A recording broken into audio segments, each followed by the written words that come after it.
ছোটলোক পরিবারে কখনো মেয়ের বিয়ে দেবেন না।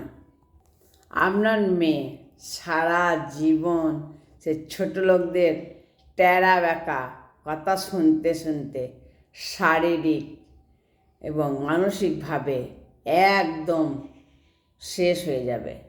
সিঁড়ি দিয়ে ওঠার সময় পা পিছলে পড়ে যাওয়া মানে কিন্তু যাত্রা শেষ নয়, বরং প্রতিটি হোঁচট আপনাকে শেখায় পরবর্তী ধাপে আরও সতর্ক হয়ে কীভাবে পা রাখতে হয়। হতাশ হইও না। কোনো এক মুহূর্তে তোমার জীবনের সবচেয়ে বড় কষ্টটাই তোমার সবচেয়ে বড় শক্তি হয়ে দাঁড়াবে। জীবনে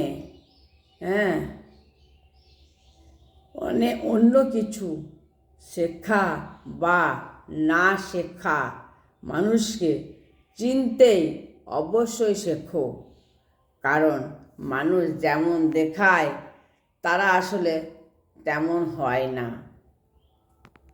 একটা সময়ের পর বুঝে যাবে মানুষ আমাকে ভালোবাসে না, ভালোবাসে আপনার দেওয়া সুবিধাগুলোকে। সুবিধা শেষ, সম্পর্কও শেষ। সব টাকা একদিন থেকে যাবে, কিন্তু আপনার ব্যবহার, কথা আর কর্ম সেগুলোই সাক্ষী দেবে শেষ মুহূর্তে। তাই মন পরিষ্কার রাখুন, কারণ শেষ হিসাবটা যে কর্মের মধ্যেই হবে। যেমন কর্ম করবেন শেষ হিসাবটা সেই কর্মের ওপরই হবে।